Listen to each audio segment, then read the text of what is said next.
Capital tax के बारे में उल्लासनगर महानगर पालिका की उपायुक्त प्रियंका राजपूत क्या कह रही है, आइए जानते हैं उन्हीं से। जी नमस्ते, मैं प्रियंका राजपूत, डिप्टी कमिश्नर उल्लासनगर महानगर पालिका टैक्स डिपार्टमेंट। मुझे लगता है कि लोगों को पता होना चाहिए कि कैपिटल वैल्यू टैक्स क्या है और अभी जो आपको नोटिसेस आ रही है और उसके बाद में जो बिल आएंगे उसका एक्चुअल मतलब क्या है। क्योंकि मैंने देखा कि अभी हमारे पास मेरे पास कुछ हियरिंग्स शुरू है, लगभग 100 से ज़्यादा हियरिंग्स हो चुकी है। और जब हमने देखा कि जो ऑब्जेक्शन लेते हैं उनका ऑब्जेक्शन क्या है, तो बहुत बार ऐसे हुआ है कि कॉपी पेस्ट ऑब्जेक्शन है।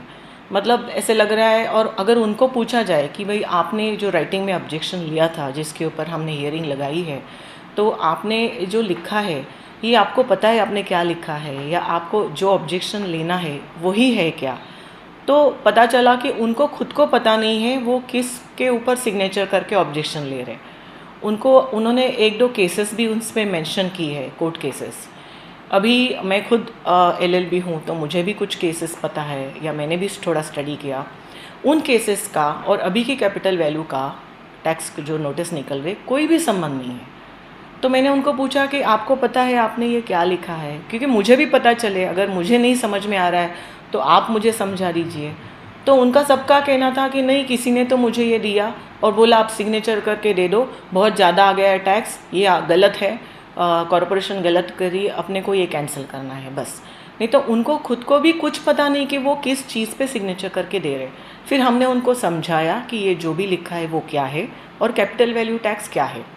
लेकिन फिर भी मुझे लगता है अभी हियरिंग में जो आएंगे उनके अलावा जो लोग ऑब्जेक्शन नहीं ले रहे हैं उस जनता को भी पता चले कि कैपिटल वैल्यू टैक्स क्या है। और जो बाकी मिसअंडरस्टैंडिंग है, जो भी लोग हैं, अभी मैं उनका नाम नहीं लेना चाहती, बट ठीक है, जो भी मिसअंडरस्टैंडिंग करा रहे वो क्या है ये भी उनको पता चले। तो बेसिकली मैं आपको जो भी अपने पास रिकॉर्ड है कॉरपोरेशन में उसके तहत बताना चाहती हूँ कि सन 2010 में महाराष्ट्र अधिनियम क्रमांक 10 ये आया था, और उसमें उन्होंने क्या किया, जो महानगर पालिका अधिनियम है, ये इंग्लिश बुक है, इसमें उन्होंने चेंजेस कराए हैं। इसमें उन्होंने कैपिटल वैल्यू बेस जो टैक्स है उसका उल्लेख किया है। तो अभी 2010 से क्या हो गया है कि कॉरपोरेशन हैज़ अ ऑप्शन कि आप टैक्स कैसे लगाओगे। देयर आर टू मेथड्स, एक तो रेटेबल वैल्यू मेथड है और capital value based. Rateable value method है जो अब तक चलती आ रही थी और अभी कुछ कॉरपोरेशन में भी शुरू है, वो होती है based on rental value of that property. अगर कोई प्रॉपर्टी आप रेंट पे भेज रहे हो, दे रहे हो, तो वो उस पे ऊपर जितना रेंट मिलेगा उसको बेस रख के उसके ऊपर कैलकुलेशन किया जाता है और टैक्स बताया जाता है। कैपिटल वैल्यू बेस्ड जो है that is based on ready reckoner value. मतलब आपकी प्रॉपर्टी अगर आप आज बेचने जा रहे हो या कोई प्रॉपर्टी खरीदने जा रहे हो, तो उसका रेडी रेकनर वैल्यू के हिसाब से क्या अमाउंट होती है, उसके ऊपर एक फैक्टर होता है और उसके ऊपर कैलकुलेशन करके ये किया जाता है। अभी आप पूछेंगे कि ये अपने उल्लासनगर में ही पहली बार किया क्या, बाकी कॉरपोरेशन में नहीं है क्या? तो मैं बता दूं कि BMC में है, बहुत पहले से ही है। चलो ठीक है, BMC तो बड़ी कॉरपोरेशन है, हम बहुत छोटे हैं, छोटी कॉरपोरेशन है, बिकॉज पॉपुलेशन छोटा है, एरिया छोटा है, इसके हिसाब से। तो कोल्हापुर कॉरपोरेशन है, उसके बाद में नांदेड़ कॉरपोरेशन है, इन्होंने भी कैपिटल वैल्यू बेस्ड टैक्सेशन जारी किया है और वो बहुत ही अच्छे तरीके से सक्सेसफुल हो गया है।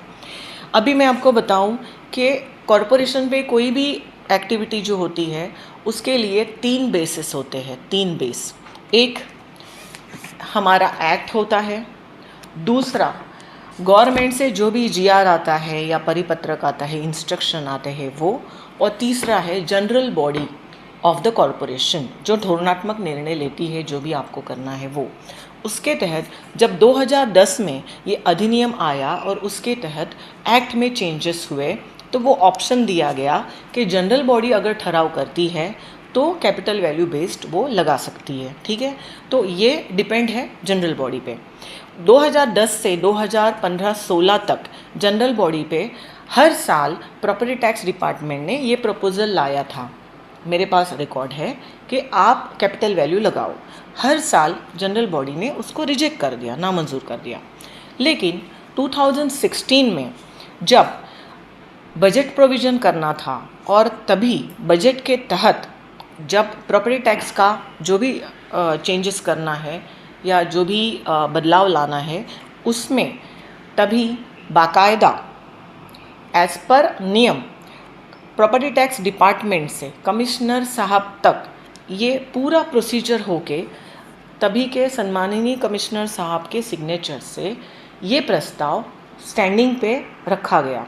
दैट डेट वॉज 14 मार्च 2016।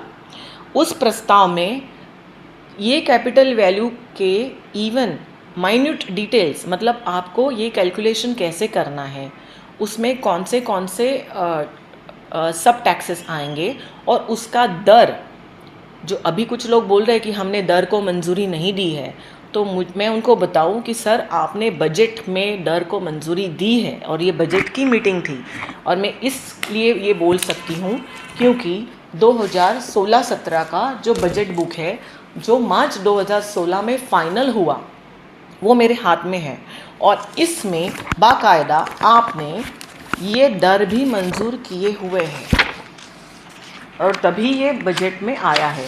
और इनफैक्ट इस पे रिकॉर्डिंग भी हुआ है।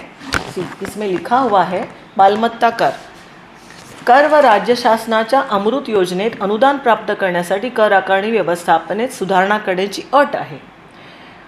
त्यानुसार ड वर्ग महापालिका आपल्या क्षेत्रात भांडवली मूल्य आधारित कर आकारणी सुरू करतील त्या महापालिकांमध्ये उत्तेजनार्थ निधी धोरण सबब भांडवली मूल्य आधारित कर प्रणाली लागू करण्याचा प्रस्ताव मान्य करण्यात येत है। प्लस इसके अंदर जो भी हमारे रेट है वो सब रेट्स डाले हुए हैं और उसको भी मान्यता मिली हुई है। It's all there in this.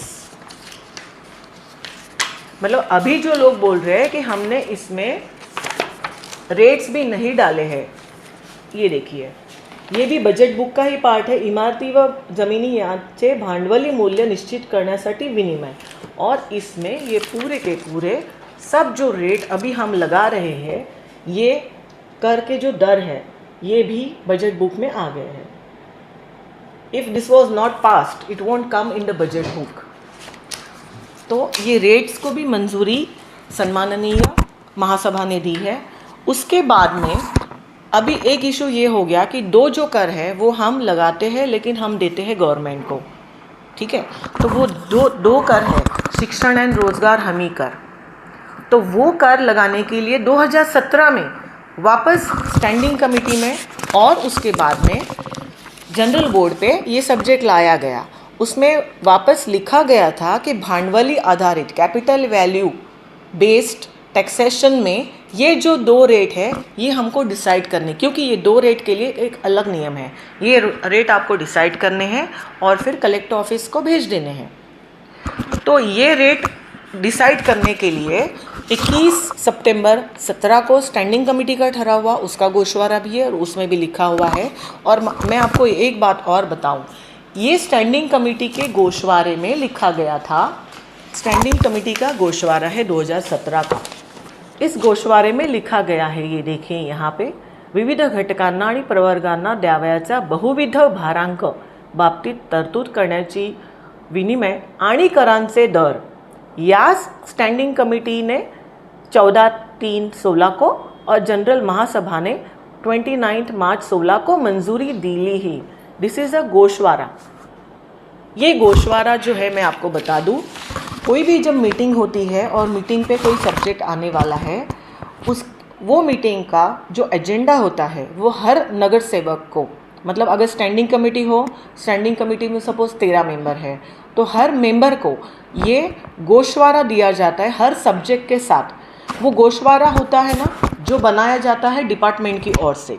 गोशवारा इसके लिए होता है कि उनको पता चले कि भाई ये जो सब्जेक्ट आया है उसका मूल क्या है, क्यों लाया गया है, उसमें क्या डिसाइड करना है और क्या फाइनल करना है, ये गोशवारा में होता है। तो ये जो गोशवारा है हर नगर सेवक, हर मेंबर ऑफ दैट कमेटी को जाता है पहले ही कम से कम 3-4 दिन पहले ही आप उनको पहुंच जाता है। वो उनको स्टडी करते हैं, फिर मीटिंग में इसके ऊपर डिस्कशन होता है जिसका कन्वर्शन होता है इतिवृत्त जिसको बोलते हैं, ओके। और इतिवृत्त के बाद में जो फाइनल ठहराव है वो किया जाता है। बट गोशवारा is a part of that subject. और ये गोशवारा में हमने लिखा है हर बार कि करांचे दर ऑलरेडी डिसाइड हुआ है। तो आज अगर कोई बोलता है कि भाई कर के दर हमने नहीं डिसाइड किए, तो वो सरासर झूठ है, सफ़ेद झूठ है, और उनको ये ऐसे गलत बातें नहीं फैलानी चाहिए। मुझे उनको रिक्वेस्ट है कि आप प्रॉपर पेपर्स लो, डॉक्यूमेंट्स हमारे यहाँ से लो और बात करो। तो ये जब ठहराव मंजूर हुआ 2016 में, और ये जो 2 अतिरिक्त कर है उनका निर्णय हुआ, उसके बाद में obviously there is a section 129(2)A in act. उसमें लिखा है कि जिस दिन आप डिसाइड करते हो कि आपको कैपिटल वैल्यू बेस्ड जाना है, तो उसके बाद में जब आप कैपिटल वैल्यू बेस, बिकॉज आप समझिए ये प्रोसेस है, रेटेबल वैल्यू का जो कैलकुलेशन है वो अलग है, कैपिटल वैल्यू का कैलकुलेशन अलग है। उसके लिए रेडी रेकनर रेट्स जो है, जो हम नहीं डिसाइड करते, गवर्नमेंट डिसाइड करता है, वो लेने हैं। उसके ऊपर वो बिल्डिंग की एज वगैरह ऐसे सब फैक्टर्स हैं, वो लगा के ही आपको फाइनल उसका कैलकुलेशन करना है।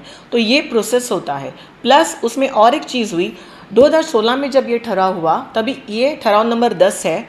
उसके बाद इमीडिएटली ठहराव नंबर 11 है, जिसमें GIS बेस्ड सर्वेक्षण सर्वे करना, इसका भी ठहरा हुआ था। तो ऑब्वियसली ये तय था कि पूरा सर्वे होने के बाद आपको फाइनल बिल कैलकुलेशन करके करना है। इसके लिए थोड़ा सा टाइम चला गया बीच में। तो अभी इसमें क्या लिखा है, 129(2)A is transitory provisions in respect of property taxes on capital value. इसमें क्या बताया गया है, point number 1, where a corporation passes a resolution to adopt a levy of property taxes on buildings and lands in the city on the basis of capital value of buildings and lands, notwithstanding anything contained in any other provision of this act, the following provision shall apply in the official year in which such tax is levied on the basis of capital value of building and land. Official year in which the tax is levied is 2016, क्योंकि 2016 में ठहराव हुआ था। So actually process 2016 से शुरू हो गया है। Until the capital value of the buildings and land in the city are fixed, the tax leviable and payable in respect of such buildings and lands shall provisionally मतलब temporary we can say, और मराठी में हम लोग बोलते हैं तत्पूर्ते, be equal to the amount of tax leviable and payable in the preceding year मतलब पिछला साल, and it shall be lawful for the corporation to issue a provisional bill for the tax accordingly। मतलब इसका मतलब है कि 2016 में अगर आपने डिसीजन लिया कि कैपिटल वैल्यू जाना है, फिर उसके बाद में टिल आप फाइनल बिल देते हो, मतलब कैपिटल वैल्यू का डिसाइड करते हो और वैसे बिल बनाते हो, तब तक आपको क्या करना है, अगर ये 2016 में है तो उसका पिछला ईयर मतलब 15-16 का जो ईयर है, तभी जो भी टैक्स फिक्स है उसको ही आप कंटिन्यू करेंगे, आप उसमें बढ़ोतरी नहीं कर सकते। You have to freeze the tax. और वही है, सपोज 100 रुपीज़ टैक्स है, तो आपको जब तक आप फाइनल बिल नहीं देते आपको 100 रुपीज़ ही देना है। रीज़न क्या है, क्योंकि जब आपका फाइनल बिल डिसाइड होगा फिर आपको डिफरेंस कैलकुलेट करके देना या लेना है। तो वो कैसे, उसका आगे का पॉइंट है। On fixation of capital value of the buildings and lands, the corporation shall issue a final bill of assessment of property taxes. After such a final assessment, if it is found that the assessee has paid excess amount, such assessee मतलब करदाता, such excess shall be refunded within 3 months from the date of issuing the final bill along with interest from the date of final bill, or after obtaining the concept of the assessee. अगर assessee बोलते करदाता कि कोई बात नहीं, आप हमें refund मत करो, आप एडजस्ट कर लो हमारे अगले साल के या अगले 2-3 साल के टैक्स में, shall be adjusted towards payment of property taxes due if any for the subsequent years, मतलब आगे की years. And if the amount of tax, अभी ये इंपॉर्टेंट है, if the amount of tax on final assessment is more than the amount of tax already paid by the करदाता, the difference shall be recovered from the करदाता assessee। So this clearly says कि ये जो misunderstanding लोगों में है, ये फैलाई जा रही है कि बाबा ये साल से करना था, आप 6 साल पीछे जाके रेट्रोस्पेक्टिव क्यों लगा रहे हो। तो मैं उनको बता दूं, हम लोग रेट्रोस्पेक्टिव नहीं लगा रहे हैं। ये इसमें लिखा हुआ है कि 6-7 साल जो 2016 से हुआ है, हमने टेम्पररी बिल दिया है और अभी ये साल हम फाइनल बिल दे रहे हैं। तो फाइनल बिल और टेम्पररी बिल में होता क्या है कि जो 6-7 साल चलेगे वहाँ पे हमने कैलकुलेट किया है कि आपका actually capital value based tax क्या होना चाहिए, फिर आपने जो पे किया है उसमें से माइनस किया है, और जो बचा है अरियर्स जो इसमें लिखा है वो कुछ जगह पे हम लोगों से लेने वाले हैं क्योंकि उनके ऊपर ज़्यादा होता है। कुछ जगह पे मैं आपको बता दूं, कॉरपोरेशन हैज़ टू पे बैक, कुछ जगह पे हमको सामने वाले को देना है। और एक बात बताओ, ये 6-7 साल में there are more than 7 to 8 court cases based on property tax, जहाँ पे लोग कोर्ट में गए हैं कि बाबा आपके यहाँ पे प्रॉपर्टी टैक्स जो रेटेबल वैल्यू पे है बहुत ज़्यादा है। मतलब उनका कहना था कि 75% है, अगर 100 रुपया रेंट है तो हम लोग 75 रुपीज़ भर रहे हैं, जो हमारा नुकसान है। इसके लिए वो लोग कॉरपोरेशन के अगेंस्ट कोर्ट में गए हैं। We are still fighting the cases. उनका कहना है कि ये गलत है, आप रेटेबल, आपने अगर ठहराव लिया है कैपिटल वैल्यू बेस्ड तो आपको कैपिटल वैल्यू बेस्ड बिल देना चाहिए, रेटेबल वैल्यू बंद करना चाहिए। नॉट ओनली दैट, कुछ सोशल वर्कर्स या पॉलिटिशियंस इन्होंने इसके ऊपर उठाव भी किया है। हमारे पास कंप्लेंट्स तो है, बट आपको बताऊं कि लास्ट ईयर हमारे मुंबई के पालक मंत्री जी तभी के असलम शेख सर, वो खुद आए थे। वो आए थे इसीलिए क्योंकि कोई एक सोशल एक्टिविस्ट है, वो उपोषण के लिए बैठे थे कि आप ये रेटेबल वैल्यू बंद करो और कैपिटल वैल्यू शुरू करो। तो वी हैव ऑलरेडी, मतलब क्या हो रहा है कि जनता में दो तरह के लोग उठाव या फिर गलत फहमियाँ फैला रहे हैं। एक जगह कि रेटेबल वैल्यू गलत है, आपने ठहराव लिया तो क्यों इम्प्लीमेंट नहीं कर रहे, और दूसरी जगह अभी बोल रहे हैं कि भाई कैपिटल वैल्यू क्यों लगाए, आप वापस रेटेबल वैल्यू लगाना चाहिए। सो बेसिकली कॉरपोरेशन, आप समझिए, हम कोई भी डिसीजन अपने आप में नहीं लेते हैं। हमें जो भी गवर्नमेंट से आता है we put up to the body, general body या स्टैंडिंग कमेटी, फिर वो डिसीजन लेते हैं और उसके बाद में अगर हमने वो डिसीजन उन्होंने लिया है तो इम्प्लीमेंट करना ये हमारा काम है और उसके हिसाब से ही ये काम चल रहा है। तो ये गलतफहमी प्लीज़ मत रखिए कि हम इसमें से कोई भी चीज़, एक भी चीज़ without general body standing committee की मंजूरी के बिना नहीं हुई है। और अगर कुछ लोग ऐसे भी बोल रहे हैं कि कोर्ट जाना चाहिए, फाइन, आप जा सकते हो कोर्ट, बिकॉज उल्टा कोर्ट जाने के बाद आपको पता चलेगा और कोर्ट ही डिसाइड करेगा और आपको भी पता चलेगा कि ये कुछ भी हमने गलत नहीं किया है। तो मुझे लगता है कि वो भी एक अच्छा तरीका है। अगर आपको अभी भी लग रहा है कि हम कुछ गलत कर रहे हैं, आप कोर्ट जा सकते हैं। तो we will fight in the court also. अच्छा, और आपको बताऊं कि लोगों की सुविधा के लिए हमने एक टोल फ्री नंबर भी दिया हुआ है, हर नोटिस पे है ये, प्लस हमारी वेबसाइट पे भी है। इस टोल फ्री नंबर पे आपको कोई भी इसमें आशंका हो या कोई भी इश्यूज़ हो आपके टैक्स के बारे में, आप ये toll free number, this is free, इसका चार्ज आपको नहीं लगेगा, तो ये टोल फ्री नंबर पे आप कॉल कर सकते हैं। ये एक सुविधा हमने दे दी है। तो मुझे आपको यही कहना है कि हम जो कर रहे हैं एज़ पर लॉ कर रहे हैं, इसमें कुछ भी गलत नहीं कर रहे हैं। और ये जो डिसीजन है वो जनरल बॉडी ने जो डिसीजन लिया उसका इम्प्लीमेंटेशन है और कुछ भी गलत करने का सवाल ही नहीं आता है। तो आपको यही बताना है कि आप सब, ये कॉरपोरेशन का काम है, आप हमें सहकार्य करें और आपको कोई भी शंका हो प्लीज़ आप आके मिलिए या बात करें, हम हमेशा तैयार हैं आपको आंसर देने के लिए। मैडम, जो कैपिटल टैक्स है ये 2016 में लग चुका है, पर ये अभी 2022 में जब आभा योजना हुई थी तब 95% लोगों ने अपना टैक्स भर के नो ड्यूज लेके क्लियर किया था। जी। पर अब उनको ये कैपिटल टैक्स का टैक्स जा रहा है, तो लोग संक्रमित है कि ये क्या, हमने टैक्स भरने के बाद भी हमको नो ड्यूज मिलने के बाद भी ये टैक्स आए, इसमें थोड़ा खुलासा कीजिए। जी हाँ, ये एक्चुअली जो हम हियरिंग ले रहे हैं उसमें भी कुछ लोगों ने ये सवाल उठाया था कि मैडम हमने पैसे भरे, आपने अभयोजना लगाई, गए 7 साल से हमारे यहाँ अभयोजना हर साल आती है, तो वो अभयोजना ने पूरे पैसे भी भर दिए और अभी मैं अगर जाऊँ ऑनलाइन तो मुझे नो ड्यूज सर्टिफिकेट आ रहा है, ज़ीरो बैलेंस। फिर आप अभी ये साल का तो ठीक है, लेकिन आप आपके नोटिस में जो 6-7 साल का डिफरेंस बता रहे हो अरियर्स, उसका क्या? क्योंकि अगर मैंने पैसे भरे वही सालों में तो अभी मैं नो ड्यूज भी है मेरे पास, तो मैं आपको एक बात बताऊं कि again it's a technical thing. Basically आपको जो नो ड्यूज़ मिले हैं वो जिस बिल के सहारे मिले, मतलब आपको जो प्रॉपर्टी टैक्स का बिल 7 साल में आया है, उस 7 सालों के बिल का अगर आप चेक करोगे लास्ट ईयर तक, ऊपर कलम मेंशन किया कि this is a temporary bill. ठीक है, अगर वो टेम्पररी बिल है तो वो टेम्पररी बिल भरने के बाद आपको नो ड्यूज़ आ रहे हैं, तो ऑब्वियसली वो नो ड्यूज़ भी वो टेम्पररी बिल के आधार है, मतलब इट्स अ टेम्पररी नो ड्यूज़, इसका मतलब सीधा होता है।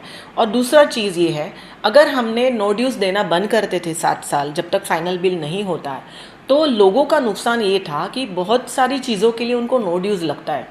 फॉर एग्जाम्पल प्रॉपर्टी बेचनी है तो जो खरीदार है वो बोलता है कि आप पहले टैक्स आपका भरो, मुझे नो ड्यूज़ दिखाओ, क्योंकि आपका टैक्स मैं क्यों भरूंगा। सही बात है, तो वहाँ नो ड्यूज़ लगता है। प्लस सपोज़ आपको बिल्डिंग परमिशन लेनी है, अपनी जगह पे नया बिल्डिंग बनाया या कुछ भी है, तो उसके लिए भी आपको नो ड्यूज़ सर्टिफिकेट लगते हैं। इनफैक्ट हमारे इधर तो नाम चेंज के लिए भी आपको नो ड्यूज़ सर्टिफिकेट देना पड़ता है। तो आई अंडरस्टैंड, तो लोगों की कोई अड़चनी ना हो इसके लिए we had continued with the no dues. And obviously आपको वापस एक बार बताऊं, फाइनल बिल देने तक ये टेम्पररी बिल था। टेम्पररी बिल के आप पैसे भर रहे हो, ऑब्वियसली तो आपकी तो गलती नहीं है कि अब तक आपको फाइनल बिल नहीं मिला है, तो ऑब्वियसली आपको नो ड्यूज़ तो मिलना आपका हक है। तो इसके हिसाब से लोगों की अड़चनी ना हो, लोगों को कोई प्रॉब्लम नहीं हो, इसके लिए हम लोग नो ड्यूज़ सर्टिफिकेट इशू कर रहे थे। और मुझे लगता है इसके लिए हम सिर्फ लोगों का ही सोच के कर रहे थे कि अगर हम वो नहीं देते तो उनका काम अटक जाएगा। तो बट अगर उसका आप ऐसा मतलब निकालोगे कि भाई नो ड्यूज़ दिया है मतलब अभी ये अरियर भरना नहीं है, आप समझो वो टेम्पररी बिल था, हर बिल पे लिखा हुआ है। ऐसा कोई भी बिल आप मुझे दिखाओ 2016 से जिस पे लिखा नहीं है, उस पे लिखा है 129(2)(a) सेक्शन अंतर्गत तात्पुरते बिल, स्पष्ट लिखा है। So that is a temporary bill, और इसके लिए उसका पेमेंट करने के बाद नो ड्यूज़ देना तो ऑब्वियसली है, तो इसके लिए उसका नो ड्यूज़ दिया है। बट वो नो ड्यूज़ दिया है, इसके लिए अभी ये अरियर लागू नहीं होते हैं, ये कहना गलत होगा, बिकॉज ये फाइनल बिल है। तो इस फाइनल के बिल के साथ आपको ड्यूज़ भी भरने ही पड़ेंगे। ने 500 स्क्वायर फुट को टैक्स माफ किया है, तो उल्लासनगर में से क्या चेंजेस किए? जी बीएमसी ने तो किया है, बट उल्लासनगर के लिए ऐसे कोई बना नहीं है नियम। लेकिन आपको एक बात बताऊं कि अभी जो कैपिटल वैल्यू टैक्स चल रहा है उसमें भी 500 स्क्वायर फीट और उसके नीचे अगर किसी का रेजिडेंशियल एरिया है, घर है, तो उसके लिए कैपिटल वैल्यू बेस्ड में हम लोग उनका जो पहले वाला टैक्स था 2015-16 का 15-16 का, वो फ्रीज करके रखा है और वही लगेगा। उनको हम लोग ने कैपिटल वैल्यू बेस्ड टैक्स नहीं लगाया है। एज़ पर नियम 500 स्क्वायर फीट के अंदर वाले या 500 स्क्वायर फीट तक जो भी रेसिडेंशियल घर है, प्रॉपर्टीज़ है, उनका रेट 15-16 का ही है, उसमें बढ़ोतरी नहीं होगी, उनका सेम रहेगा। तो जिनके भी 500 के अंदर वाले जगह है उनको तो बिल्कुल निश्चिंत रहना है।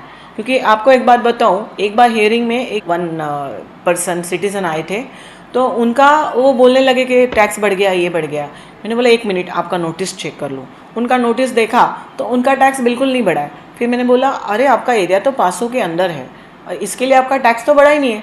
फिर वो बोले अच्छा, ओ मुझे लगा मेरा भी बढ़ गया इसलिए मैं आ गया।